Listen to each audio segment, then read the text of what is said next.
A baby wakes up with a heavy sigh, realizing that he has once again been reincarnated into a new life. Introducing himself as Lex, he notes that he was born into a normal farming family, though the terminology of this era is slightly different. Addressing the potential confusion about his articulate speech, he explains that his retained memories are the cause of his arrogant tone. In his previous life, he was a legendary hero who defeated every demon with the strongest sword, maintaining his immortality through these cycles. He clarifies that he used the word, again, because this is actually the second time he has undergone the process of reincarnation. Before his stint as a hero, he lived as the sage, a master of all magic who was widely referred to by that title. Despite the praise he received in those past lives, he recalls the endless trouble of preventing ruin and punishing demon lords. Rejecting the burdensome titles of sage and hero, he vows that this time he will simply live a peaceful and normal life. With a sense of relief, he declares that he is finally free from the responsibilities of the world and can enjoy a mind at ease. To achieve this quiet existence, he decides that his new path will be that of a humble adventurer. 15 years pass in the blink of an eye, and a teenage Lex bids farewell to his parents to start his journey. In this world, 15 is considered the age of adulthood, prompting children to leave the nest and look for a job. His parents accepted his departure easily, mostly because he had spent years repeatedly proclaiming his intent to become an adventurer. His father encourages him to live his own life, while his mother gently reminds him that he is always welcome back if things get too harsh. With a confident smile and a quick confirmation, Lex turns away from his home to begin his new path. His family waves enthusiastically, shouting wishes for his safety and urging him to do his absolute best. Waving back one last time, Lex shouts his thanks and breaks into a run, eager to leave the village behind. He revels in the realization that his life of true freedom is finally beginning right now. Overcome with excitement, he clenches his fist, savoring the anticipation of the future. Thrusting his hand into the air, he loudly declares his intention to become an adventurer. However, the initial burst of enthusiasm fades slightly as reality sets in and he reconsiders his statement. Checking his bearings, he calculates that even the nearest town of Tugai is a tedious half-day journey on foot. He regrets getting a late start, realizing the morning maturity ceremony delayed his plan to register as an adventurer quickly. Deciding that walking is too slow, he resolves to hurry up and make up for the lost time. Lex channels magic power into both legs, buffing his physical capabilities instantly. With the restraint gone, he launches himself forward, effectively flying across the terrain with enhanced speed. The boost works perfectly, and he quickly spots the town of Tugai in the distance. He pauses mid-stride, considering using short-range teleportation to close the final gap. Remembering that adventurers need to hunt monsters, he decides to make a detour for a quick hunt. His eyes lock onto a massive green dragon hovering nearby, identifying it immediately. Reasoning that a normal dragon is a perfect, easy target for a quiet life, he prepares to engage. He draws his sword, a weapon enchanted with eternal magic that he improved using knowledge from his previous lives. With a confident grin, he dashes forward to hunt the creature down without hesitation.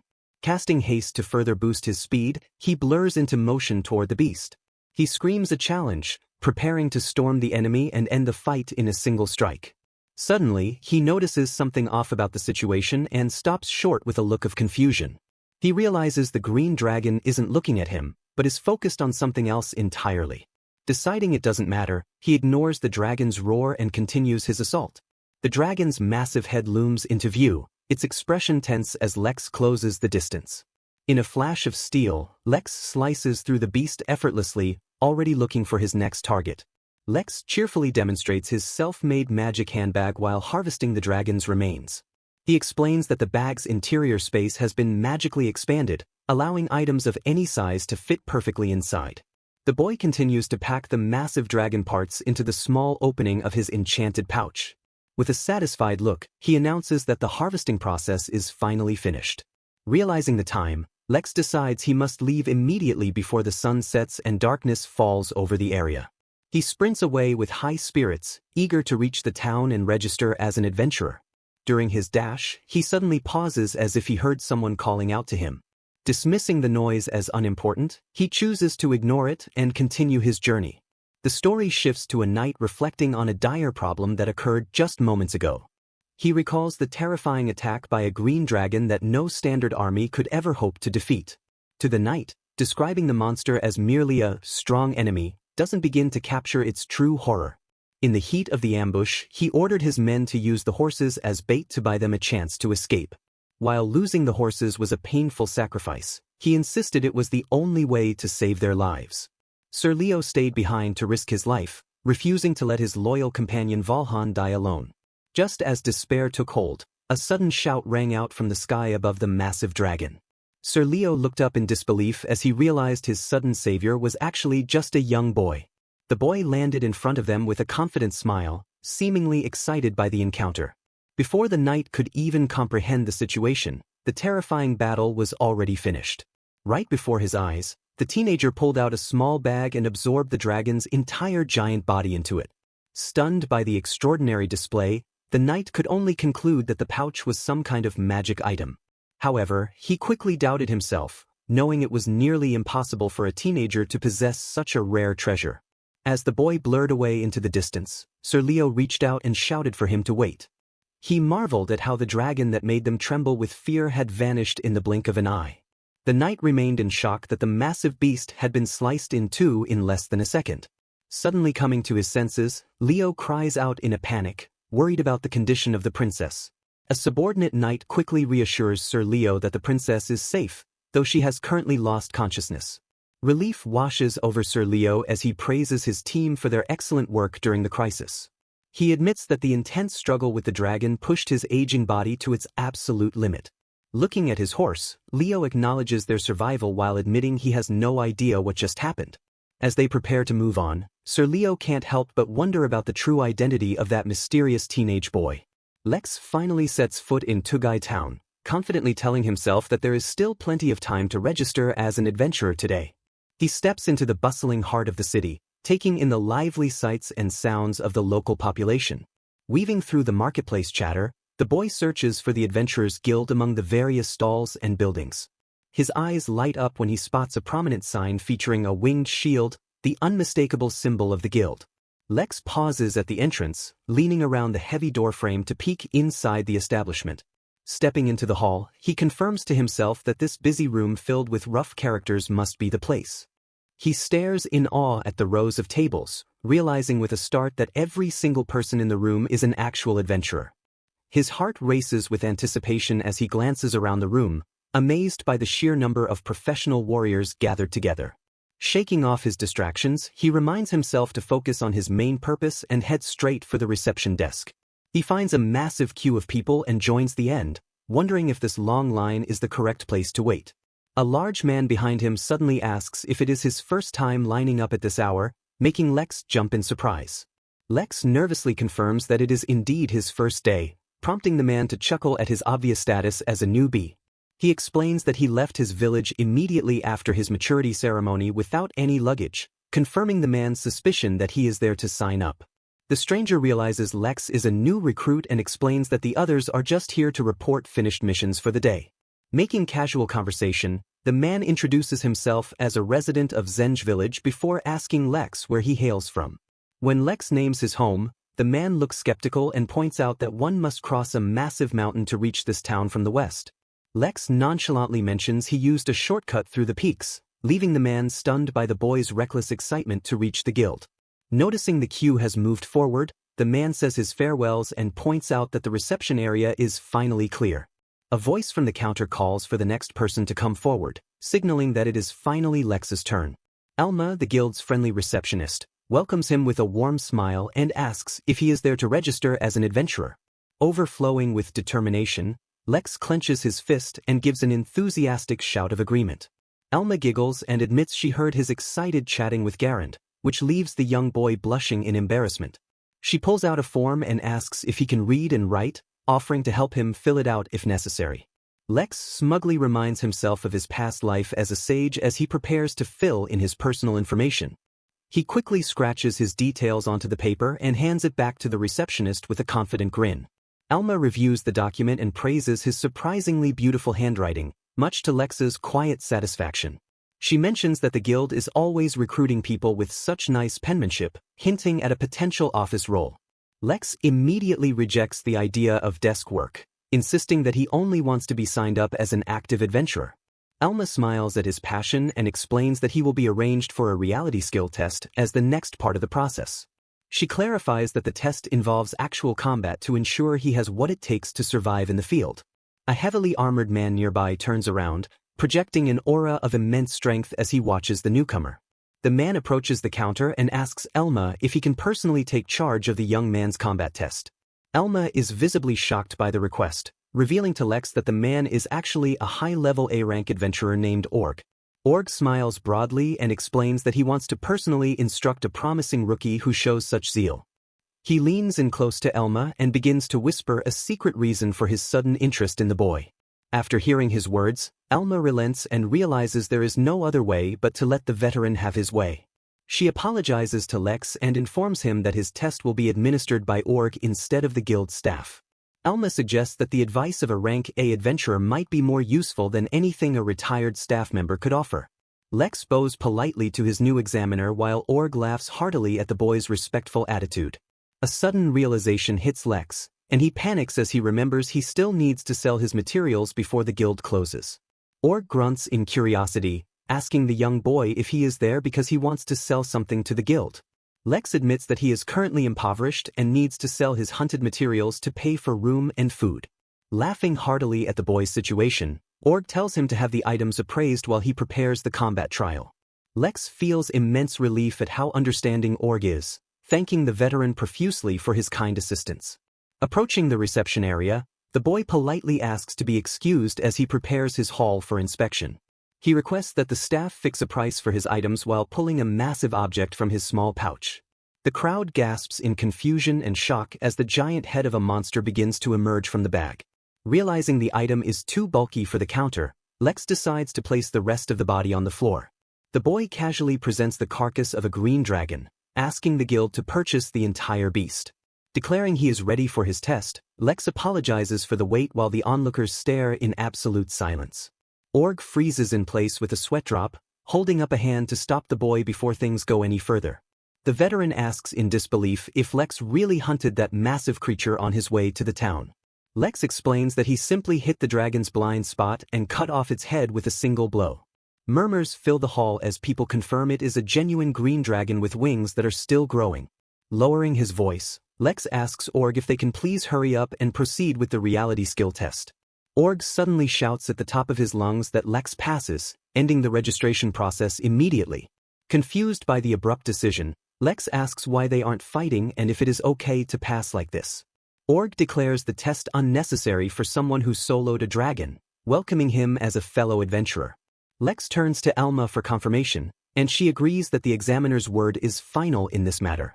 With a pleasant smile, Elma formally congratulates Lex on passing his test and becoming a guild member.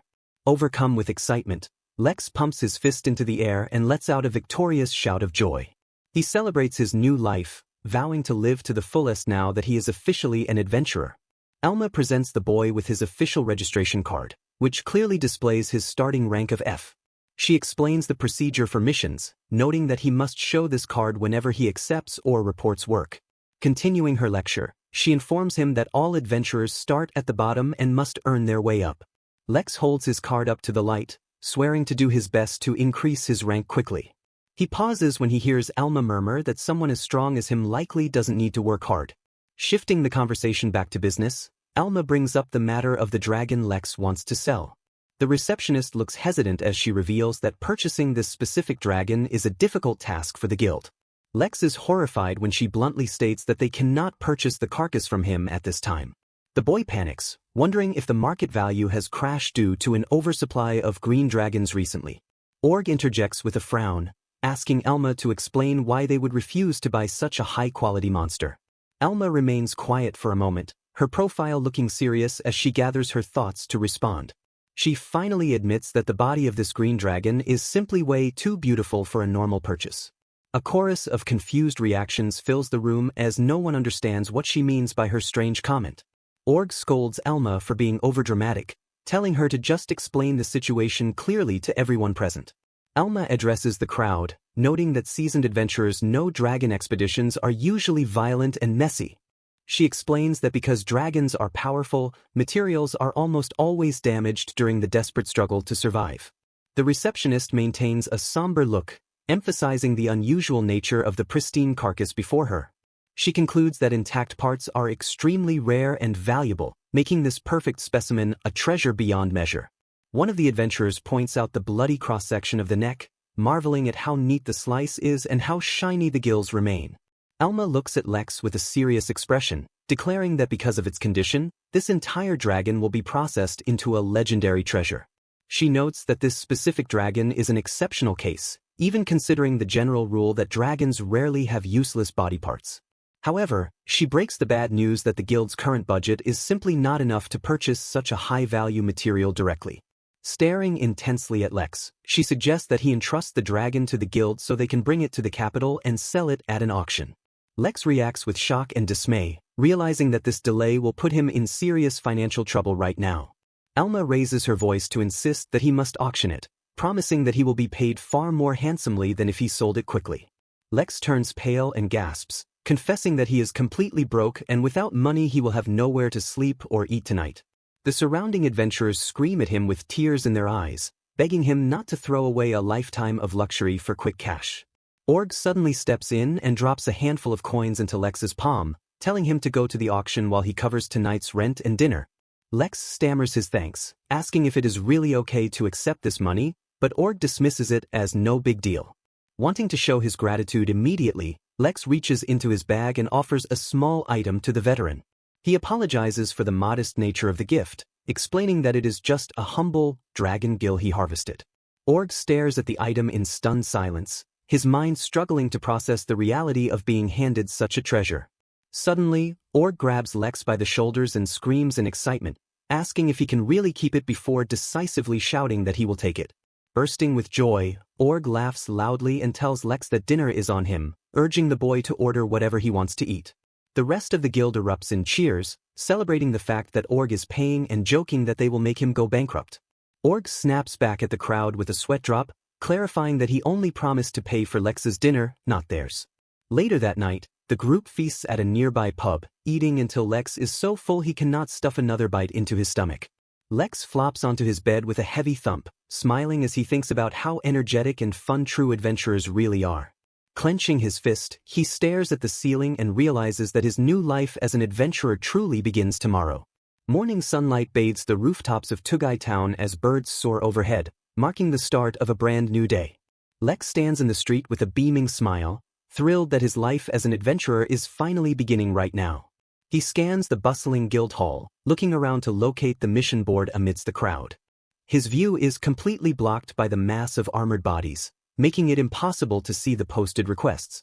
A voice suddenly calls out from behind, addressing him as dragon-looking boy and asking if he needs a mission. Lex turns with a friendly smile, internally wondering if the nickname comes from being seen selling the dragon yesterday. The stranger notes Lex's plan to take an F-rank mission and comments that there are indeed guys who start that way. With a casual wave, the man encourages Lex to do his best before walking away. Lex watches him go, overanalyzing the comment and wondering if it implied that newbies often stretch their limits too far. He finally reaches the board and spots a request titled, Gathering Herbs, posted on the F-rank section. Deciding quickly, he pulls the sheet down and resolves to take this specific job as his first assignment. He reviews the terms, noting that as a repeatable mission, he gets paid 3 silver coins per bundle of 10 herbs. A key benefit stands out to him. There is absolutely no penalty if he fails to complete a repeatable mission. He recalls Org explaining that normal missions have strict deadlines and failure results in penalties for the adventurer. Org had winked and suggested that for a first-timer, a penalty-free repeatable mission is the smartest choice. Lex smiles at the memory, grateful that the veteran not only lent him money but also gave him such valuable advice. Confident in his choice, he tells himself that he gathered plenty of herbs for potions back in his hometown. Suddenly, a young swordsman interrupts him, pointing at the paper and asking if he really intends to take that job. Lex smiles innocently and confirms that he is indeed going to gather herbs. The swordsman laughs, mocking the choice by declaring that gathering herbs is work that even children can do. He assumes Lex only joined the guild to be recognized as an adult and claims they are in the same boat. Lex silently analyzes the group, identifying the speaker as a light swordsman and the girl behind him as a rogue. Glancing at the others, he deduces from their equipment that the remaining members are a priest and a warlock. Deciding to play along, Lex widens his eyes in feigned surprise and agrees that they must be just like him. The leader thumbs his chest proudly and introduces himself as Hiro, the leader of Team Dragon Slayers. Hiro grins at his own team name, while his female teammate scolds him for using such an embarrassing title. The other girl covers her face, agreeing that the name is humiliating, while Hiro remains oblivious to their shame. Hiro points a finger at Lex, declaring him promising, and unilaterally deciding to make the boy his junior. Ignoring the awkwardness, Hiro lectures Lex that since he is finally an adventurer, he should do something with a bang. He warns that sticking to small jobs like gathering herbs will keep Lex a low-ranking adventurer forever. The lecture continues as Hiro emphasizes that ambition is the key to rising in the ranks. Clenching his fist, Hiro fiercely declares his goal to surpass the rumored Dragon Slayer. He explains that a mysterious hunter appeared yesterday and sold a dragon in incredibly pristine condition. Lex freezes with a sweat drop, realizing immediately that Hiro is talking about him and his recent sale. Hiro fantasizes about the unknown hero, imagining a rugged veteran who must be a much better hunter than himself. He excitedly adds that the corpse was so beautiful the guild couldn't buy it and had to send it to auction. Pointing at the door, Hiro insists they should do monster extermination jobs instead of boring herb gathering. Without waiting for a reply, Hiro sprints out the door, leaving his panicked teammates to chase after him. The mage girl pauses briefly to apologize, explaining that Hiro is an idiot but not a bad person before running off. Lex watches the chaotic exit with a warm smile, thinking to himself how great it is to have teammates. Lex concludes that he and Hiro's team are completely different people, but he cheerfully refocuses on his own goal of completing the mission. Wandering into the forest, he spots a promising area and decides to start his search there. Lex reflects that thinking of this task as an adventurer's job makes it feel strangely special compared to when he did it back home. He spots the target plants growing in the shade and cheerfully announces his discovery. Lex explains that he only harvests the leaves so the roots remain to grow again, ensuring a sustainable supply. Moving to the next spot, he rips up another bunch of herbs and notes the abundance of the area. He continues his work, tearing leaves from their stems with practiced efficiency as he moves to the next patch. Lex marvels at the sheer volume of herbs available here, impressed by the forest's natural resources. He calculates that he might earn enough to pay back Org's 5 silver coins immediately, which fills him with excitement. Humming a happy tune, he continues to harvest the plants in high spirits. He realizes this is the first time he has gathered herbs to sell, as his hometown had no stores and used them communally. A blush warms his cheeks as he admits that working by his own choice is incredibly fun. Beaming with pure joy, he thinks to himself that he is really glad he became an adventurer. Deciding he has gathered enough, Lex prepares to head home with his haul. He worries that if he stays too late, the reception desk will become as crowded as yesterday. Suddenly, Lex stops dead in his tracks as his expression hardens instantly. He listens intently, realizing that the forest has gone completely silent with no sounds of wildlife. Lex knows that absolute silence is usually not normal and concludes that something significant is happening. He sharpens his senses to find the source of the disturbance and hears a loud cracking sound in the distance. Focusing on the noise, he identifies the heavy sounds of falling trees and the rumble of the ground. Lex turns abruptly to face the direction of the threat, confirming he knows the general location. He bursts into a sprint to intercept the danger, deciding he needs to reconfirm the situation from above. Leaping high into the air, he looks down and spots a massive evil boar crashing through the vegetation. He recalls that these monsters appear frequently and inflict heavy damage with their incredible speed and invulnerable fur. However, he notes that the most frightening thing about them is something else entirely. He watches in horror as a massive stampede follows the leader, revealing their terrifying herd behavior. Lex observes that there is no sign of them stopping and notes that the herd seems extremely agitated. He realizes that at this rate, the city could be in serious danger. Calculating their speed along this route, he estimates they will reach Tugai City in less than an hour. Lex resolves to fight, declaring that he must destroy them to protect the people as an adventurer. Lex steals his resolve, affirming that fighting monsters to protect the populace is the sacred duty of every adventurer. He recalls that the guild builds its credibility by discarding profits to defend the city whenever monsters appear. These are the heroic tales told to children for generations, featuring brave souls who risked everything for others. With a burning gaze, Lex vows that right now, he will become that very hero for the children. Unlike the green dragon, he doesn't need to worry about the corpse's condition, but he must be careful not to destroy the forest. Suddenly, he notices a strange irregularity in the stampede's movement as they rush forward. The herd isn't heading straight for the city. Instead, their direction shifts slightly as if chasing something. Lex narrows his eyes, focusing intensely to discern exactly what the rampaging beasts are pursuing. Through the trees, he catches a glimpse of white robes and realizes the boars are hunting people. Shock hits him as he identifies the fleeing figures as a group of fellow adventurers. He instantly realizes that using large-scale magic is too dangerous with friendly targets so close. The risk of friendly fire forces him to abandon his plan of wiping them out with a massive blast. Gritting his teeth, he desperately searches for a new method of attack to save them in time. Hyro sprints for his life, spotting Lex ahead and crying out in confusion. Disaster strikes as Norb trips and falls, leaving him helpless on the ground as Hyro screams his name. The massive evil boars close the distance instantly, their tusks aiming directly for the fallen boy. Norb stares up in paralyzed terror, tears streaming down his face as death looms over him. Hyro curses his powerlessness, realizing he is too far away to intervene. Suddenly, a figure descends from the sky like a lightning bolt, positioning himself between the boy and the beasts. Lex unleashes a ferocious kick, screaming a battle cry as he intercepts the charge. The blow connects with devastating force, stopping the lead boar in its tracks. A massive shockwave blasts through the clearing, sending dust and debris flying everywhere. As the dust settles, a heavy silence descends upon the forest, the immediate danger halted. The evil boars grunt in confusion, their momentum broken by the sudden interference. Hyro and his team stare in wide-eyed shock, unable to process the incredible feat they just witnessed. Lex stands firm and issues a challenge, declaring that he will be their opponent right here and now. Hyro and his team scream in terror as a stampede of monsters thunders through the forest right behind them. Sprinting for his life, Hyro desperately wonders how their simple journey turned into such a nightmare.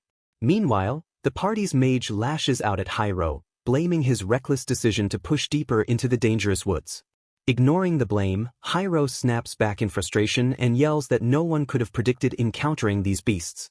Trembling with shock, he stares at the rampaging herd and finds the terrifying reality completely unbelievable. To his dismay, he recalls his training under veteran adventurers where he only dominated weak creatures like goblins. Reflecting on his mistakes, Hyro realizes his overconfidence led the team straight into this lethal trap. Tears well in his eyes as he finally understands the gap between theory and actual survival. To their horror, the massive monsters continue their relentless pursuit like a wall of death. He bitterly remembers the adults promising that knights and guards kept the area near the city safe. Shattering those lies, the young adventurer realizes the true horror of the creatures pursuing them. Disaster strikes when Norb collapses with a leg injury, leaving Hyro frozen in a moment of pure panic. Closing in, the lead boar bellows a deafening roar as it targets the fallen priest. Paralyzed by fear, Hyro watches helplessly while the monsters prepare to trample his teammate. He struggles with the impossible choice between risking his life or ensuring his own survival. Resigned to death, he closes his eyes in despair and realizes it is already too late to act. Suddenly, a high-energy battle cry rings through the trees as a mysterious figure drops from the sky. With a thunderous impact, Lex delivers a powerful magic-enhanced kick that sends the lead boar skidding away. To his surprise, Hyro gasps in pure disbelief at the stranger who performed such an impossible feat. Lex stands firm between the terrified team and the herd, declaring himself the monster's new opponent. Looking closer, Hyro is stunned to see that their savior is a teenager around his own age. He marvels at the boy's overwhelming power, feeling a strange mix of awe and shame. Maintaining his composure, Lex assesses the situation with the precision of a master warrior. He breathes a sigh of relief, glad that his enhanced speed allowed him to arrive in time. Positioning himself as a shield, Lex resolves to defeat the entire herd to protect Hyro's team. To his concern, he notices the priest girl clutching her wounded leg and realizes she cannot move. Lex calculates his next move carefully, wanting to treat her without provoking another charge. With a decisive thought, he settles on a specialized spell from his previous life as a sage. Channeling his mana, he casts Distant Heal to target her injuries from afar. To her delight, Norb gasps as her pain vanishes instantly while Lex confirms the magic took hold. Lex realizes his only option is to use a ranged healing spell while staying in position to keep the monsters at bay. He orders the priest to back away immediately so he can gather the enemy herd and fight them in one spot. The massive evil boars roar with primitive rage, their eyes locked onto the young adventurer standing in their path. Despite Hiro's fear that the beast's weight will crush them, Lex notes that the monsters are certain to attack regardless. With absolute confidence, Lex narrows his eyes and vows that he will never let his allies be harmed. He triggers his high-level binding magic, Hold Tree, to manipulate the surrounding forest to his advantage. The spell instantly transforms local trees into living ivy designed specifically to capture and restrain powerful enemies. Lex smiles as the magically reinforced net of high elasticity and stiffness successfully traps the entire charging stampede. The captured boars squeal in helpless frustration while the magical vines tighten their grip around their massive bodies. Hiro and his team stare in stunned silence, unable to believe Lex performed such high-tier magic without a single chant. Lex reflects that omitting chants is a fundamental survival skill in real combat regardless of the onlooker's shock.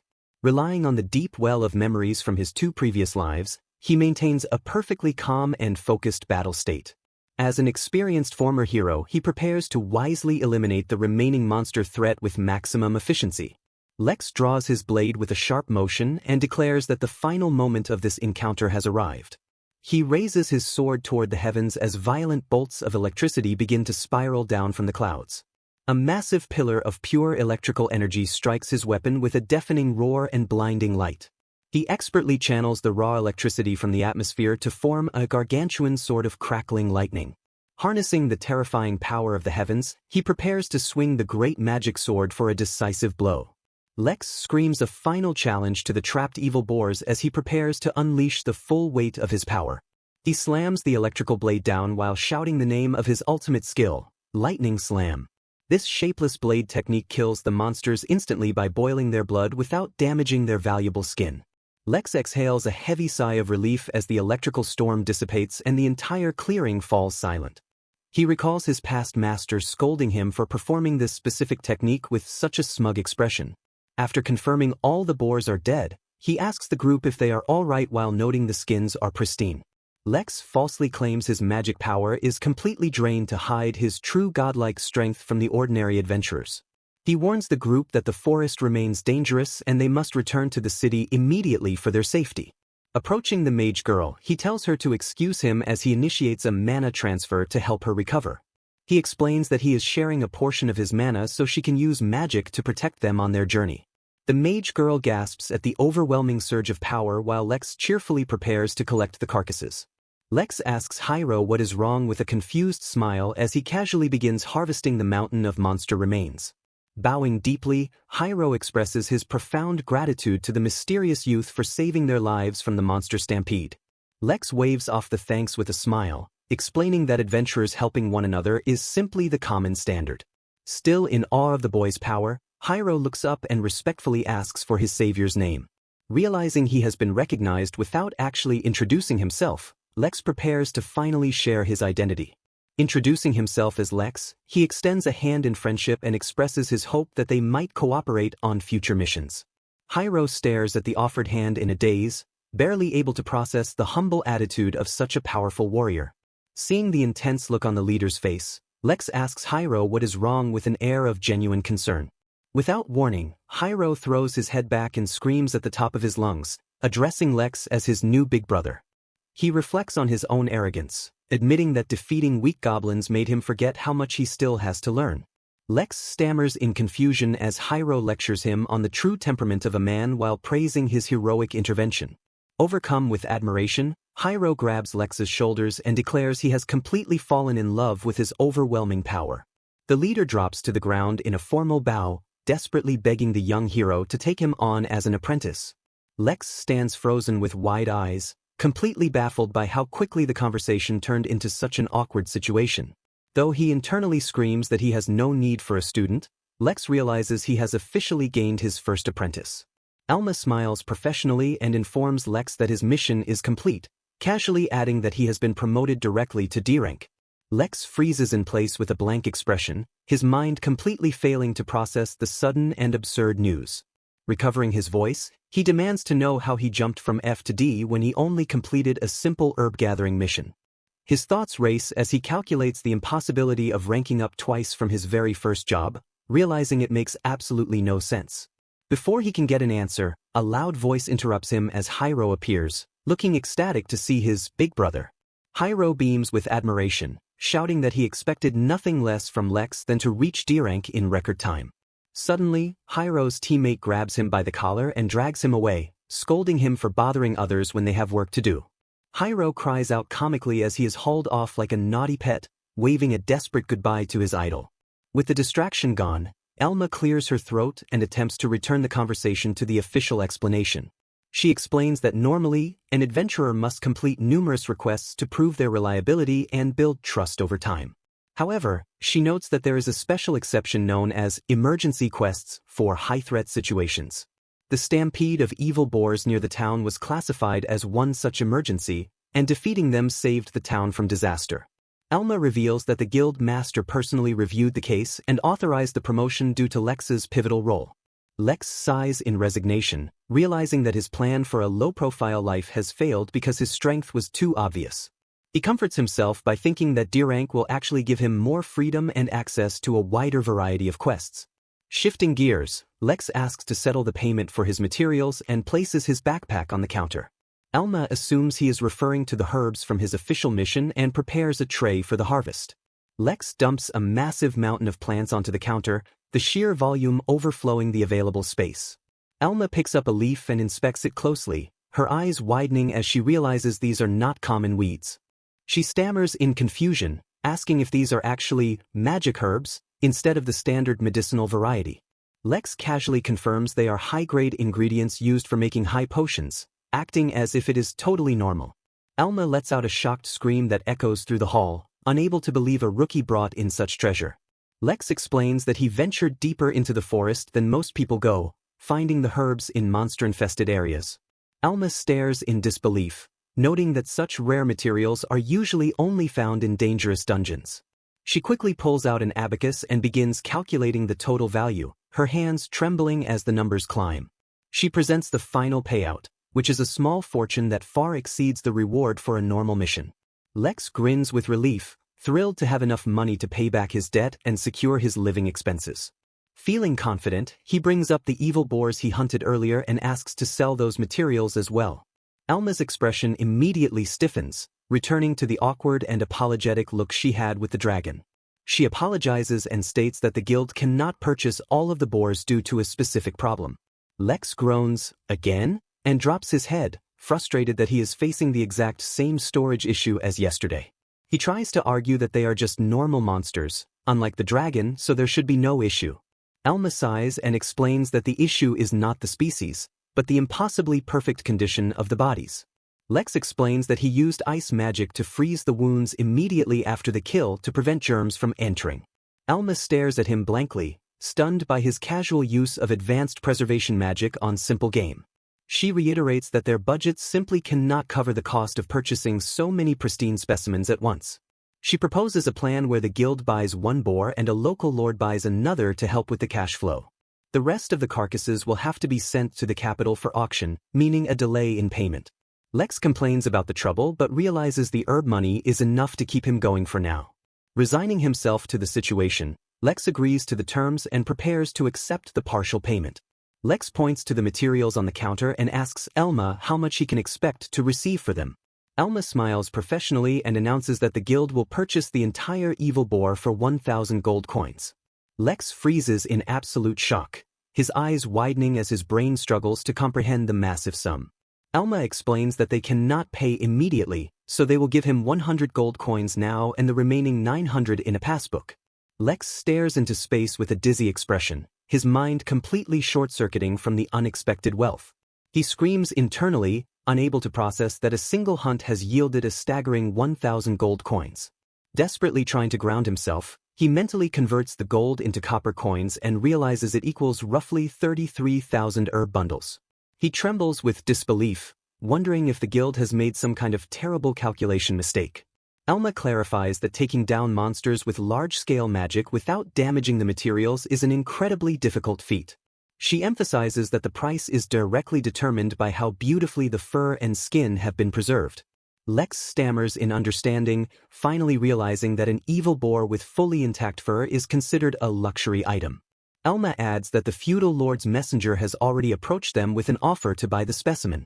She explains that since Viscount Grimoire is a wealthy aristocrat, he might pay even more than the guild's initial quote. Lex breaks into a cold sweat, terrified by the realization that the price is going to climb even higher. He questions his own sanity, finding it absurd that a mere boar is fetching such a price when there are far better monsters in the demon world. Elma shifts the topic to the remaining boars, noting that the ones sent to auction will take time to convert into cash. She asks for his patience, explaining that he will have to wait a while before receiving the money from those sales. Lex cheerfully waves off the concern, asking instead how the auction for the dragon is progressing.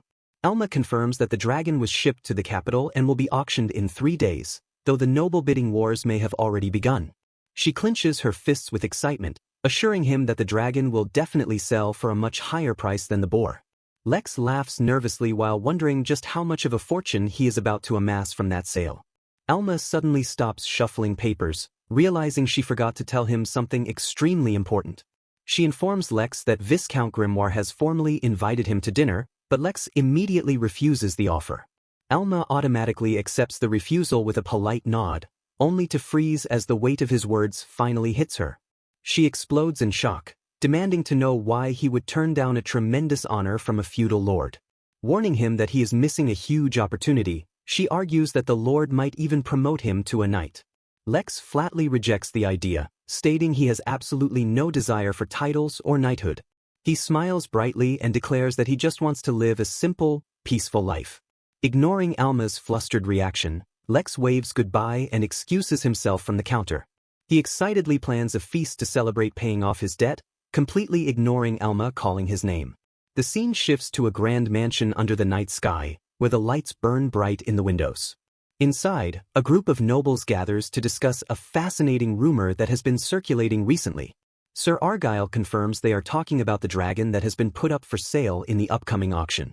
They marvel at the reports that the dragon's head was cleanly cut in half and speculate on the magic sword used. Argyle reveals that there was apparently a witness who saw the exact moment the dragon was defeated. The other nobles lean in with intense curiosity, demanding to know the identity of the mysterious dragon slayer. Argyle dramatically reveals that it was Sir Leo who encountered the beast while on a top-secret mission. The nobles nod in understanding, realizing this explains why Sir Leo has been missing for the past few days.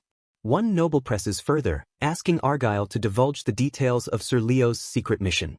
Argyle coldly shuts down the inquiry, reminding them that it is impolite to pry and steering the topic back to the dragon. Viscount Grimoire grinds his teeth in frustration, struggling to process the absurd report presented to him. He listens as the messenger recounts Sir Leo's testimony of a boy who fell from the heavens, sliced the dragon's head, and returned to the sky. Disbelieving the tale, the noble demands to know if Sir Leo has gone mad or if a celestial being truly intervened in the forest. The other aristocrats laugh at the convenience of the higher-ups labeling the unexplainable incident as being solved by an angel.